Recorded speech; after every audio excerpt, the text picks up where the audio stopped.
Hello friends, shining star academy में आपका स्वागत है।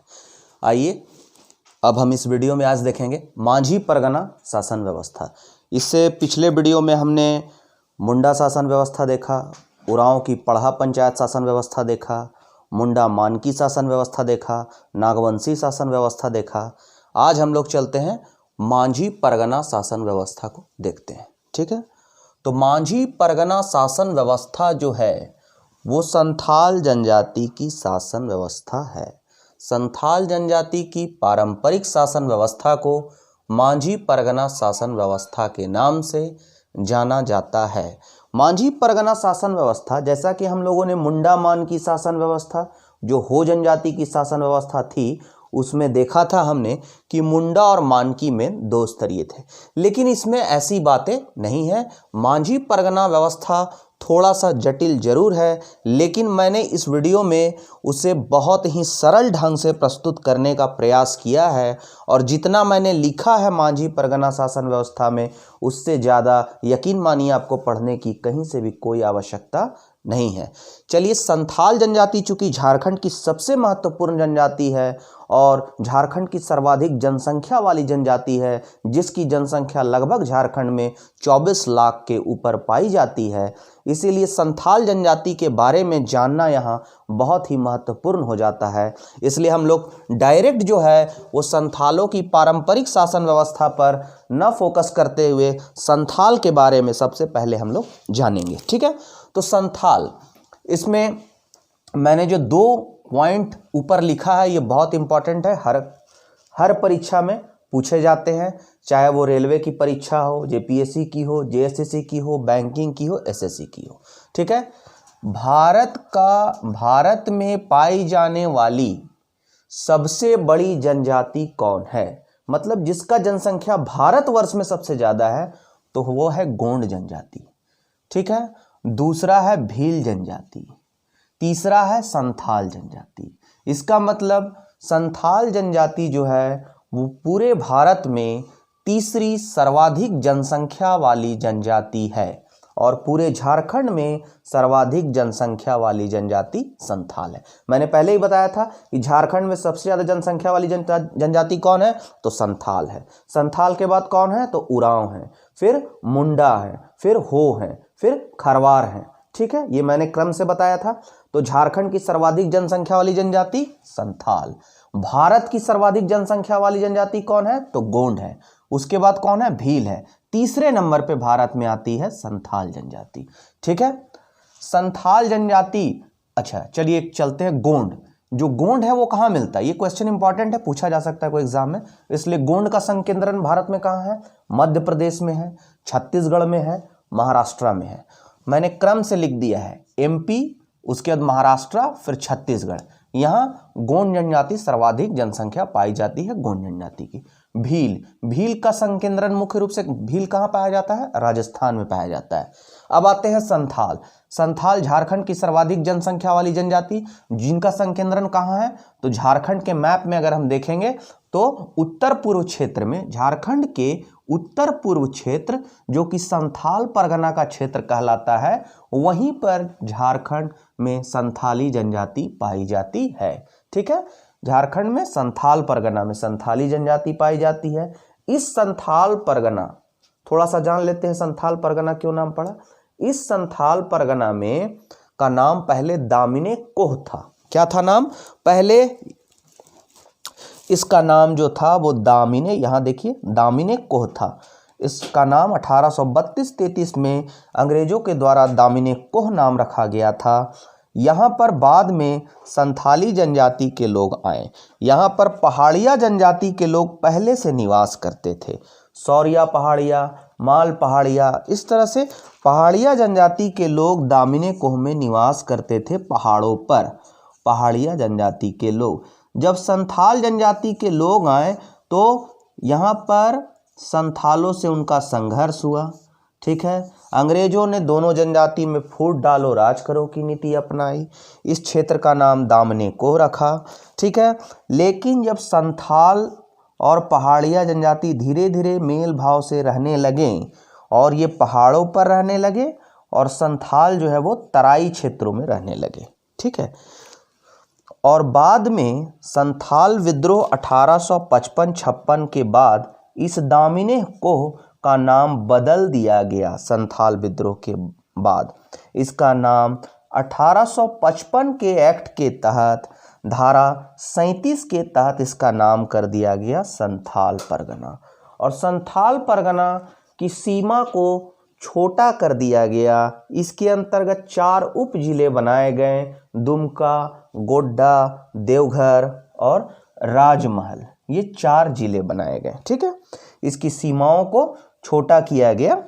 इसका नाम पहले तो संथाल परगना रखा गया 1855 के एक्ट के तहत। फिर इसका नाम जो है, जब विद्रोह चल ही रहा था 55-56 में, तो इसका नाम दामिनी कोह का संथाल परगना कर दिया गया। ठीक, उसके बाद जब विद्रोह खत्म हो गया तो 1857 की धारा 10 के तहत इसका संथाल परगना का एक सीमा निर्धारित कर दिया गया कि यहाँ पर संथाली जमीन, यहाँ पर संथाल जनजाति के लोग ही निवास करेंगे। ठीक है, और जो विद्रोह का क्षेत्र था उसको नॉन रेगुलेशन एरिया घोषित कर दिया गया। वहाँ कोई बाहरी आदमी का प्रवेश नहीं हो सकता था, सिवाय आपके यूरोपीय जो ईसाई मिशनरी थे उनको छोड़कर। ठीक है, और संथाल विद्रोह के बाद ही इस क्षेत्र का नाम हो गया। इस प्रकार हम देखते हैं कि संथाल विद्रोह हुआ, दामिनी कोह पहले इसका नाम था, उसका नाम हो गया संथाल परगना, जहां पर अभी वर्तमान में संथाल जनजाति निवास करती है।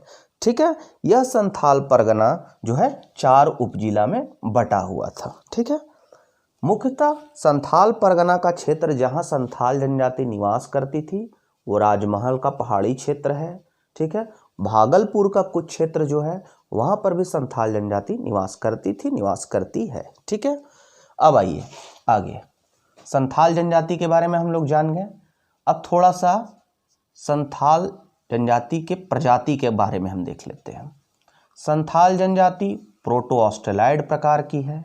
ठीक, अब यहाँ पर बार बार आता है कि कोई जनजाति प्रोटो ऑस्ट्रेलॉइड है, कोई ऑस्ट्रेलॉइड है, कोई द्रविड़ है, किसी की भाषा जो है वो ऑस्ट्रिक समूह की है, किसी की भाषा द्रविड़ समूह की है। तो इसमें थोड़ा कन्फ्यूज़न होता है, तो इसीलिए मैंने इस कन्फ्यूज़न को यहाँ पर क्लियर करने का प्रयास किया है, क्लियर कर दिया जाए इस कन्फ्यूज़न को। ठीक है, प्रोटो ऑस्ट्रेलॉइड प्रजाति मुख्यतः 3 प्रकार की हमने पढ़ा था। मुंडा, प्रोटो मुंडा जो प्रजाति है वो ऑस्ट्रेलॉइड प्रकार की है, और करमाली जो है वो ऑस्ट्रेलॉइड प्रकार की है। हमने पढ़ा था कि उरांव जो हैं वो द्रविड़ प्रजाति के हैं, वो दक्कन से भारत में आए हैं। ठीक है, तो उरांव जो है वो द्रविड़ प्रजाति के हैं, खरवार जो है वो द्रविड़ प्रजाति के हैं। अब मैं फिर से इसको बोलता हूँ, क्लियर हो जाएगा। ठीक है, आपको याद रखना है कि प्रोटो ऑस्ट्रेलॉइड प्रकार का मुख्य कौन जनजाति है, तो संथाल है, हो है, खड़िया है और पहाड़िया है। बस यही 4 आप याद रखिए, ज़्यादा आपको याद रखने का ज़रूरत नहीं है। अगर आपको ये 2 भी याद है कि संथाल और हो प्रोटो ऑस्ट्रेलॉइड हैं तो काफ़ी है। ठीक, ऑस्ट्रेलॉइड प्रकार में आपको मात्र 2 जनजाति याद रखनी है, मुंडा और करमाली, ये ऑस्ट्रेलॉइड प्रकार के हैं। ठीक, द्रविड़ में आपको मात्र 1 याद रखना है, उरांव जो है वो द्रविड़ प्रजाति के हैं। ठीक, अभी हम लोग फिर से आते हैं। प्रोटो ऑस्ट्रेलॉइड में संथाल हो याद रहेगा तो ठीक है, खड़िया और पहाड़िया। ऑस्ट्रेलॉइड में मुंडा और करमाली जनजाति आता है, द्रविड़ में उरांव आता है, और उरांव के साथ यदि खरवार याद है आपको तो ठीक है, नहीं है तो कोई बात नहीं है। ठीक है, आपको ये तो आप छांट लीजिएगा एग्जाम में कि ऑस्ट्रेलॉइड प्रजाति के कौन है, तो मुंडा करमाली 2। ठीक, उरांव जो है वो द्रविड़ है, ये 3 तो छटा गया। अब बचे संथाल, हो, खड़िया, पहाड़िया, तो वो प्रोटो ऑस्ट्रेलॉइड में। ठीक, जितनी भी जनजातियां हैं उन जनजातियों जितनी भी जनजातियां हैं, अधिकांश जो जनजाति है उनका जो भाषा है वो ऑस्ट्रिक समूह का है। बस 2 जनजाति को छोड़कर सभी का भाषा जो है वो ऑस्ट्रिक ग्रुप का है, ऑस्ट्रिक समूह का है, ऑस्ट्रिक परिवार का है। ठीक है, केवल 2, तो 2 कौन, उरांव चूंकि द्रविड़ है इसलिए उनकी भाषा समूह क्या है, द्रविड़ है। पहाड़िया जनजाति प्रोटो ऑस्ट्रेलॉइड होने के बावजूद यह द्रविड़ समूह की भाषा बोलती है। ठीक है, सभी जनजाति भाषा क्या बोलते हैं, मुंडा मुंडारी भाषा बोलते हैं, संथाली संथाली भाषा बोलते हैं, हो जो है वो हो भाषा बोलते हैं। उरांव की भाषा जो है कुड़ुक है। क्वेश्चन यहां से पूछा जाता है कि उरांव की भाषा को क्या कहा जाता है, ये सब VVI क्वेश्चन है। उरांव की भाषा जो है वो कुड़ुक है।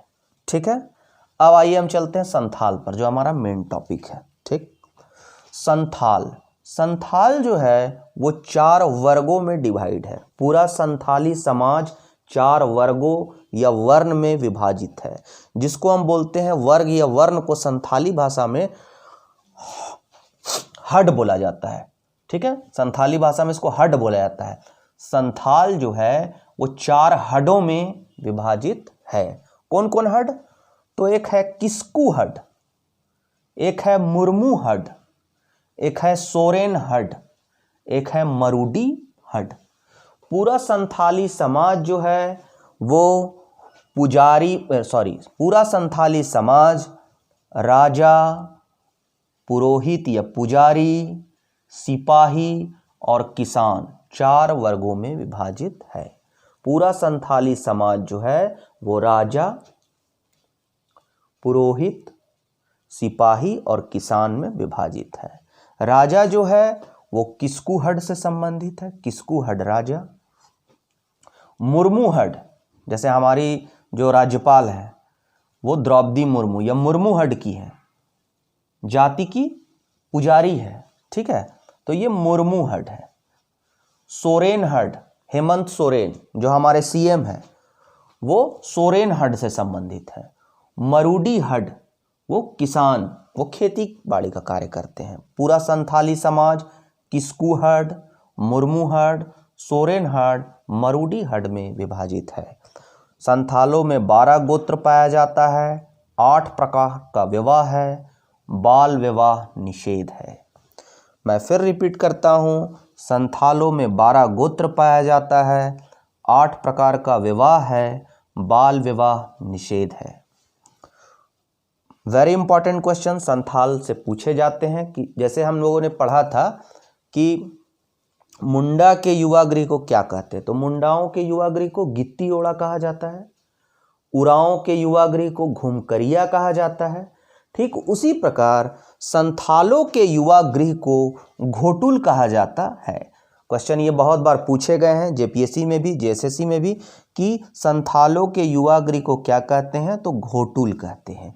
उरांव के युवा गृह को घुमकरिया कहते हैं। मुंडाओं के युवा गृह को गित्ती ओड़ा कहते हैं। संथालों के युवा गृह घोटुल हो गए। विवाह को बापला कहा जाता है, जैसे हमने पढ़ा था। हमने और भी पढ़ा था कि कोई आदिवासी समाज जो है उसमें विवाह को क्या कहा जाता है, तो किसी में अरंडी कहा जाता है विवाह को। ठीक है, कुछ में, उरांव में अरंडी कहा जाता है विवाह को। ठीक उसी प्रकार संथाली समाज में विवाह को क्या बोला जाता है, बापला बोला जाता है। ठीक है, और सर्वाधिक प्रचलित जो विवाह है वह है किरिंग बापला। क्वेश्चन पूछा जाता है कि संथाली समाज में सर्वाधिक प्रचलित विवाह क्या है, तो किरिंग बापला है। ठीक है, सर्वाधिक कठोर दंड जो संथाली समाज में हमने पहले ही पढ़ा था, मुंडा में भी यही है, हो में भी यही है, बिटलाहा, सामाजिक बहिष्कार। ठीक है, तो अगर मान लीजिए कि किसी को सर्वाधिक कठोर दंड बिटलाहा दिया गया है, सामाजिक रूप से उसे बहिष्कृत कर दिया गया है, तो फिर उसको समाज के अंदर प्रवेश कैसे मिलेगा? तो उसे समाज के अंदर प्रवेश होने के लिए एक भोज दिया जाता है। पूरा समाज को, पूरे संथाली समाज को उसे भोज देना पड़ेगा, जिसको बोलते हैं भोज भात। तो इस भोज में क्या होता है, पका हुआ चावल और खस्सी, जिसको बोलते हैं मटन, उसका भोज दिया जाता है पूरा संथाली समाज को। उसके बाद वह सामाजिक बहिष्कार से फिर जो है वो सामाजिक बहिष्कार से वह निवृत्त हो जाएगा और पुनः समाज में उसे ग्रहण कर लिया जाएगा। ठीक है, तो सर्वाधिक कठोर दंड बिटलाहा है। एक और आर्थिक दंड जिसे संथाली समाज में करेला कहा जाता है, यह 5 रुपया से लेकर 150 रुपया तक तकरीबन होते हैं आर्थिक दंड करेला। ठीक है, युवा गृह घोटुल, विवाह बापला, सर्वाधिक प्रचलित विवाह किरिंग बापला, सर्वाधिक कठोर दंड बिटलाहा। ठीक है, आर्थिक दंड को करेला कहा जाता है। वधू मूल्य, जैसे हम लोगों ने देखा था मुंडा समाज में कि वधू मूल्य जो है वो उसे वधू मूल्य को कुछ कहा जाता था, गोनोंग टाका बोला जाता था। मुंडा समाज में वधू वर जो है वधू मूल्य देता था तो उसको टाका, जो बंगला वर्ड है, गोनोंग टाका बोला जाता था। तो यहां पर जो वधू मूल्य है उसको बोलते हैं पोन। ठीक है, ये आपको थोड़ा एक बार दो बार पढ़ना होगा, उसके बाद दिमाग में आ जाएगा ये बात। मैं आपको जब ये खत्म हो जाएगा चैप्टर, जब मैं आदिवासी समाज संस्कृति के बारे में पढ़ाऊंगा या केवल आदिवासियों के बारे में पढ़ाऊंगा, तो उस समय मैं एक चार्ट के माध्यम से ये पूरा जो है कन्फ्यूज़न उसको दूर कर दूंगा कि इसके युवागृह को क्या कहा जाता है, इसके विवाह को क्या कहा जाता है, इसके वधू मूल्य को क्या कहा जाता है। ये सब एक चार्ट के माध्यम से आपको कन्फ्यूज़न दूर हो जाएगा। फिलहाल अभी जानिए कि वधू मूल्य को पोन कहा जाता है, विवाह को किरिंग बापला कहा जाता है। सबसे इंपॉर्टेंट क्वेश्चन, मुंडाओं के गांव को हातू कहते थे, उरांव के गांव को भुईहर गांव कहते थे, इसके गांव को आतो बोला जाता है, आतो। ठीक है, मैंने यहाँ प्रशासनिक व्यवस्था में भी इसको पॉइंट आउट किया है कि संथाली गांव जो है उसको आतो बोला जाता है। ठीक, सरप्रमुख देवता सिंह बोंगा है, दूसरे प्रमुख देवता इसके मरांग बुरु हैं। ठीक है, सब में सरप्रमुख देवता सिंह बोंगा है, इसमें मरांग बुरु है। ठीक, उरांव, मैं यही याद दिला देता हूं, उरांव के प्रमुख देवता धर्मेश है। ठीक है, धार्मिक प्रधान, सबों का धार्मिक प्रधान जो है सबों का धार्मिक प्रधान जो था मुंडा उरांव का वो पाहन था। ठीक है, हो जनजाति का धार्मिक प्रधान जो था वो देवरी था। लेकिन यहाँ पर जो धार्मिक प्रधान हम देखते हैं वो कौन है, नायके है। और नायके को जो सहयोग देता है उसको हम बोलते हैं कुडाम नायके। ठीक, ये हो गया। तो धार्मिक प्रधान नायके, ग्राम आतो। ठीक है, संथाली भाषा एक ऐसी भाषा है जो भारतीय संविधान के 8वीं अनुसूची में शामिल किया गया है 2003 में। इससे क्वेश्चन पूछे जाते हैं कि संथाली भाषा को भारतीय संविधान की 8वीं अनुसूची में किस संविधान संशोधन के तहत शामिल किया गया, तो आंसर होगा 92वां संविधान संशोधन 2003। 92वां संविधान संशोधन 2003 के तहत इसे 8वीं अनुसूची में शामिल किया गया है। ठीक है, संथालों की भाषा जो है वो संथाली भाषा है, लेकिन संथाली भाषा की अपनी लिपि है। सभी की अपनी लिपि नहीं है, लेकिन संथाली भाषा की अपनी एक लिपि है जिसको हम ओल्ड चिक्की लिपि कहते हैं। यह क्वेश्चन जेएसएससी में कई बार पूछा गया है, भी आई है कि संथाली भाषा की लिपि क्या है। जैसे हिंदी भाषा की लिपि देवनागरी है, ठीक है, इंग्लिश भाषा की लिपि रोमन है, ठीक है, उसी तरह संथाली भाषा की जो लिपि है ओल्ड चिक्की है। पंजाबी भाषा की लिपि गुरुमुखी है, तो संथाली भाषा की लिपि क्या है, तो ओल्ड चिक्की है। इस ओल्ड चिक्की लिपि का आविष्कार 1941 ईस्वी स्वतंत्रता से पहले, याद करने का तरीका है कि स्वतंत्रता से 6 वर्ष पूर्व 1941 में रघुनाथ मुर्मू के द्वारा किया गया इस ओल्ड चिक्की लिपि का आविष्कार। याद हो गया। चलिए, सरहुल, मुंडा, उरांव सरहुल पर्व मनाते हैं। उस सरहुल पर्व को संथाली लोग बाप पर्व कहते हैं। सरहुल मीन्स बाप पर्व कौन बोलता है, संथाली लोग के लिए बाप पर्व है जो फागुन मास में मनाया जाता है।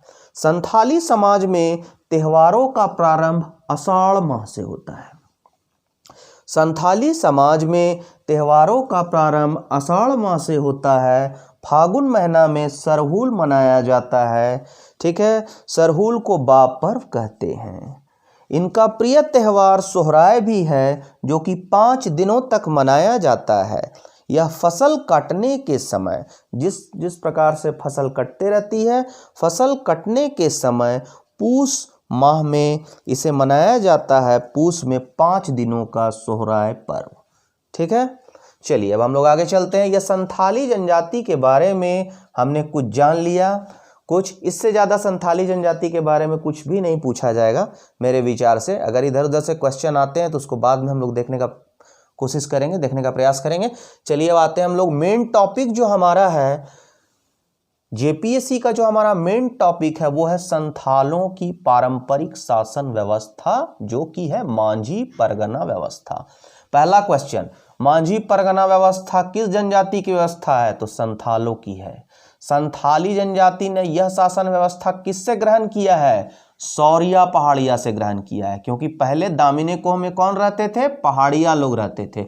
वहां गए और सौरिया पहाड़िया से ये मांझी परगना व्यवस्था ग्रहण किया है। ठीक।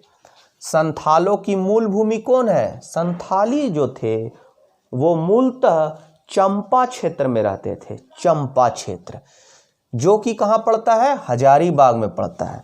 तो संथालों की जो मूल भूमि थी वह हजारीबाग थी, चंपा क्षेत्र में। यहाँ चंपा नदी बहने के कारण इस क्षेत्र को चंपा क्षेत्र कहा जाता है। ठीक है। हजारीबाग से संथाली लोग पश्चिम बंगाल की ओर प्रवर्जित हुए, पुरुलिया में अपने आप को बसाया। फिर पुरुलिया से ये लोग भागलपुर और राजमहल की पहाड़ी क्षेत्र में जाके बसे। भागलपुर प्लस राजमहल पहाड़ी क्षेत्र में बसे, जो कि बाद में संथाल परगना के नाम से जाना गया। ठीक है। तो पहले हजारीबाग में थे, फिर बंगाल पुरुलिया गए, फिर भागलपुर राजमहल क्षेत्र में बसे। ठीक है। संथालों ने अपनी शासन व्यवस्था को सौरिया पहाड़िया से ग्रहण किया है। ठीक। चलिए, 1855-56 के विद्रोह के बाद भागलपुर के कमिश्नर थे जॉर्ज यूल, जिसके द्वारा 29 दिसंबर 1856 में यूल लॉ लाया गया, पुलिस कानून। जॉर्ज यूल के द्वारा कौन सा लाया गया? पुलिस कानून, यूल लॉ लाया गया, जिसके तहत जो संथालों की पारंपरिक शासन व्यवस्था जो अंग्रेजों के आने से अस्त व्यस्त हो गई थी, अव्यवस्थित हो गई थी, उस पारंपरिक शासन व्यवस्था को यूल लॉ के तहत पुनः बहाल किया गया। ठीक उसी प्रकार जिस प्रकार 1837 ईस्वी में Wilkinson, captain Thomas Wilkinson rule आया और उसने मुंडामान की शासन व्यवस्था को पुनः स्थापित किया और उसको वित्तीय और न्यायिक, ध्यान रखिएगा, उसे वित्तीय और न्यायिक अधिकार दिए मुंडामान की शासन व्यवस्था को। ठीक उसी तरह 1855-56 के विद्रोह के बाद मांझी परगना शासन व्यवस्था को पुनः स्थापित किया यूल लॉ के द्वारा। और जो ग्राम प्रधान जो होते हैं, यानी जो ग्राम प्रधान जो मांझी होते हैं, गांव के प्रधान, उनको पुलिस की शक्ति प्रदान की गई। उनको पुलिस की शक्ति दी गई, गिरफ्तार करने की शक्ति दी गई। मांझी ऑर्डर देगा और वहां का चौकीदार जो है अपराधी व्यक्ति को गिरफ्तार करके लाएगा। ठीक है। तो यूल लॉ कब आया है? जॉर्ज यूल का यूल लॉ 29 दिसंबर 1856 को आया है, जिसके तहत जो है वो मांझी परगना शासन व्यवस्था बहाल हुई और पुनः जो है वो ग्राम प्रधान को पुलिस की शक्ति प्रदान किया गया। ठीक। अब चलिए हम लोग अपने मेन टॉपिक में आ जाते हैं, मांझी परगना शासन व्यवस्था। तो मांझी परगना शासन व्यवस्था, जैसा कि मुंडामान की शासन व्यवस्था में ग्राम स्तर पर ग्राम प्रधान मुंडा होता था, उसी तरह मांझी परगना शासन व्यवस्था में गांव स्तर पर प्रधान कौन होता है? तो मांझी होता है। ठीक है। तो ग्राम को हम बोलते हैं संथाली समाज में आतो। आतो या ग्राम, ग्राम का प्रधान होता है मांझी। 5 से 8 गांव मिलकर बनते हैं देश। देश के ऊपर होता है परगना और परगना के ऊपर होता है दिशुम परगना। ठीक है।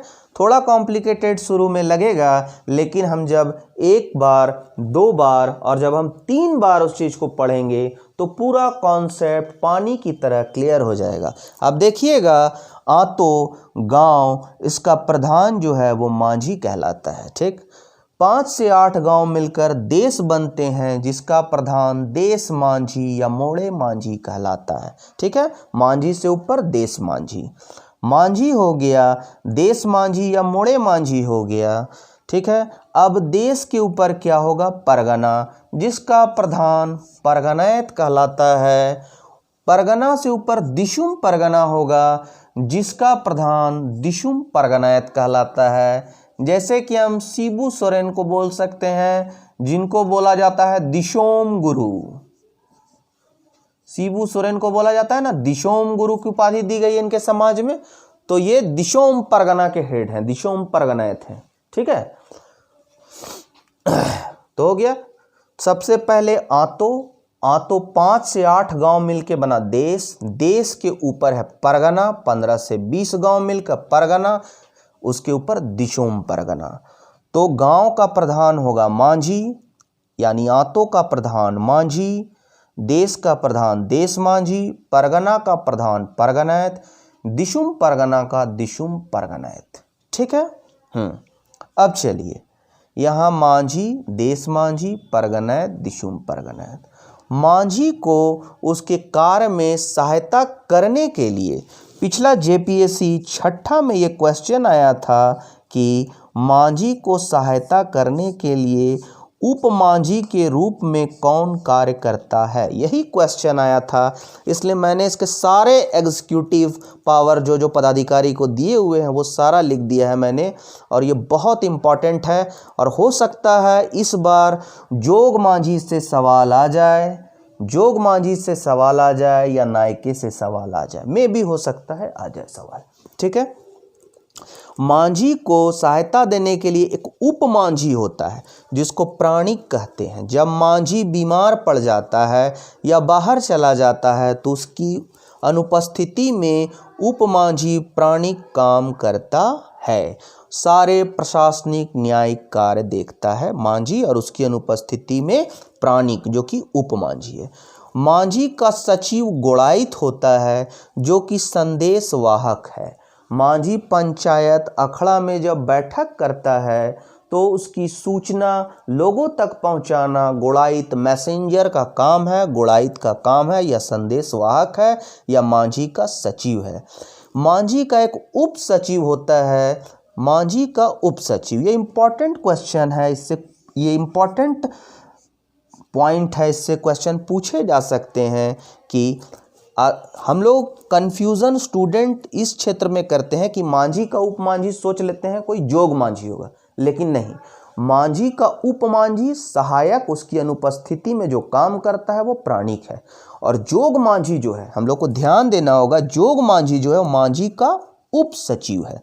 ठीक है, मांझी का उप सचिव है जोग मांझी। ठीक, और इसकी सहायता के लिए एक उप जोग मांझी होता है, जिसको जोग प्राणिक के नाम से जाना जाता है। ठीक है, तो यहाँ पहले हम लोग इस चीज को देखते हैं। मांझी की सहायता के लिए होगा कौन, उपमांझी, जिसका नाम है प्राणिक। ठीक, प्राणिक सहायता करेगा। संदेशवाहक मांझी का सचिव गुणायत होगा। मांझी का जो उप सचिव होगा वो मांझी का, ध्यान दीजिएगा, मांझी का उप सचिव होगा जोग मांझी, और जोग मांझी के नीचे भी एक होता है उप जोग मांझी, जिसको जोग प्राणिक बोलते हैं। ठीक है, तो प्राणिक, गुणायत, जोग मांझी और जोग प्राणिक। बस एक होता है भगदो प्रजा, जो मांझी को उसके कार्य करने में सहायता देता है। ये गांव के इसमें कुछ सज्जन पुरुष होते हैं, जितने भी हैं, मांझी है, देश मांझी है, या प्राणिक है, गुणायत है, जोग मांझी, सबको समाज की ओर से जमीन मिला होता है। लेकिन भगदो प्रजा को जरूरी नहीं है कि वो जमीन इस पारंपरिक शासन व्यवस्था में दिया जाए। बस ये जो है गांव के कुछ सज्जन पढ़े लिखे बुद्धिजीवी पुरुष होते हैं, जो मांझी को उसके कार्य में सहायता करते हैं। ठीक हो गया, क्लियर हो गया। ठीक है, यहां तक। अब हम लोग थोड़ा सा और देखेंगे। हम लोग देख लिए, आतो गांव का प्रधान मांझी, मांझी के ऊपर देश मांझी, ठीक है, परगना का परगनैत और दिशुम परगनैत। मांझी का न्यायालय को बोलते हैं सेंद्रा परिषद, सेंद्रा परिषद। तो हम बोले थे कि जोग मांझी, थोड़ा सा जोग मांझी के बारे में हम लोग जान लेते हैं, थोड़ा सा और हम लोग जान लेते हैं प्राणिक के बारे में।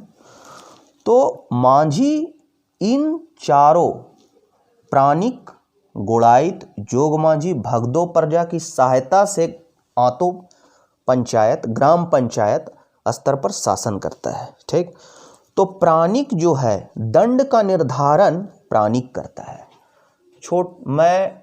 मैंने इसे बहुत ही सरल भाषा में लिखने का प्रयास किया है और उम्मीद करते हैं कि इतना पॉइंट अगर आप ढंग से पढ़ लीजिएगा तो इससे बाहर कुछ नहीं जाएगा। आप ध्यान दीजिएगा, प्राणिक जो है वो दंड निश्चित करता है, लेकिन फाइनली अधिकार प्रशासनिक न्यायिक अधिकार मांझी को प्राप्त है। दंड निश्चित कौन करेगा? प्राणिक। ठीक, जोग मांझी, आते हैं जोग मांझी पर। जोग मांझी को युवाओं का नेता भी कहा जाता है, युवाओं का नेता भी कहा जाता है।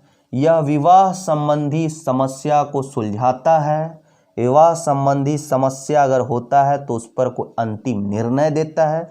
क्योंकि यह युवक युवतियों के बीच के विवाद को सुलझाता है, इसीलिए हम जोग मांझी, जो मांझी का उप सचिव है, उसको युवाओं का नेता कहते हैं। ठीक है, कोई बच्चा जन्म लेता है तो उसका नामकरण भी करता है।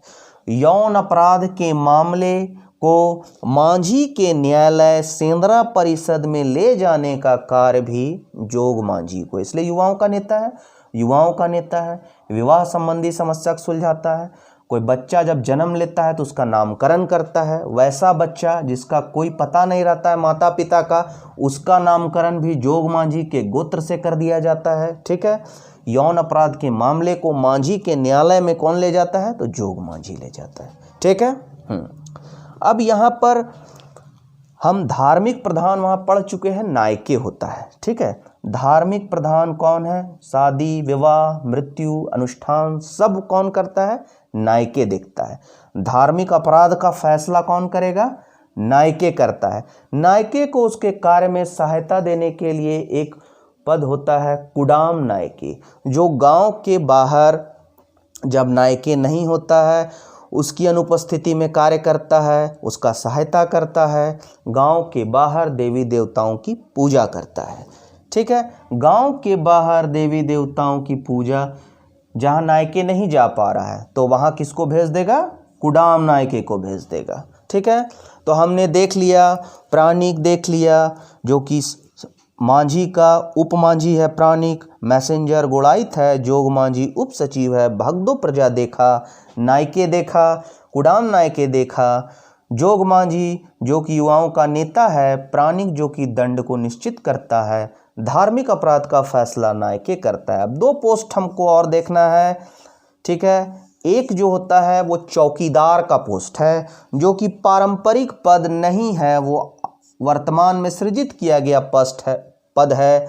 मांझी जब आदेश देता है कोई अपराधी को, क्योंकि मांझी को पुलिस शक्ति प्रदान की गई है यूल लॉ के तहत, तो मांझी जब आदेश देता है चौकीदार को किसी अपराधी को पकड़ने के लिए तो वह उसके पास उसे गिरफ्तार करके लाता है चौकीदार। ठीक है, एक पद है, इससे क्वेश्चन पूछे जा सकते हैं कि संथाली समाज में ग्रामीणों को बाहरी हमला से कौन बचाता है या गांव की रक्षा कौन करता है? सुरक्षा प्रहरी कौन है? तो सुरक्षा प्रहरी है या ग्रामीणों को बाहरी हमले से बचाता है, उसको बोलते हैं लासेर टेंगोय। इसको 2-3 बार रिपीट कर लीजिएगा, आपको ध्यान में हो जाएगा कि संथाली समाज में गांव का प्रहरी है, सुरक्षा प्रहरी है, लासेर टेंगोय। ठीक है दोस्तों, तो ये पूरा संथाली जनजाति के बारे में, जो संथाली समाज की पारंपरिक शासन व्यवस्था, जो मांझी परगना शासन व्यवस्था है, चतुर्थ स्तरीय है, उसके बारे में हमने जाना। गांव सबसे निचला स्तर पर, उससे ऊपर देश, फिर परगना, फिर दिशुम परगना। एक चीज़ और है संथाली समाज में, जब पारंपरिक शासन व्यवस्था में किसी भी प्रकार का, इस शासन व्यवस्था में किसी पेचीदे फैसले पर निर्णय नहीं लिया जा सकता, तो वेस्ट बंगाल के पुरुलिया के अयोध्या पहाड़ी में उनका सुप्रीम कोर्ट है, उनके समाज का सुप्रीम कोर्ट है संथाली समाज का, जिसको लोबीर सेंद्रा बोला जाता है। लोबीर सेंद्रा ये लोबीर सेंद्रा सुप्रीम कोर्ट है एक तरह से संथाली समाज के लिए। वहां पर मामले की सुनवाई होती है, जो कि अंतिम निर्णय, अंतिम फैसला होता है, जिसे संथाली समाज के व्यक्ति को मानना ही पड़ता है। तो ये हमारा आज मांझी परगना शासन व्यवस्था पूरी तरह से खत्म हो गया। यदि दोस्तों आज का वीडियो आपको अच्छा लगा हो तो अपने दोस्तों के बीच इसको ज़्यादा से ज़्यादा शेयर कीजिए, लाइक कीजिए और सब्सक्राइब कीजिए। अगर आपको कहीं प्रॉब्लम नज़र आता है तो कमेंट बॉक्स में ज़रूर अपने प्रॉब्लम को शेयर करें। मैं हर एक कमेंट को पढ़ता हूँ, हर एक कमेंट पर ध्यान देता हूँ और उसे दूर करने का प्रयास करूँगा। जय हिंद दोस्तों, धन्यवाद।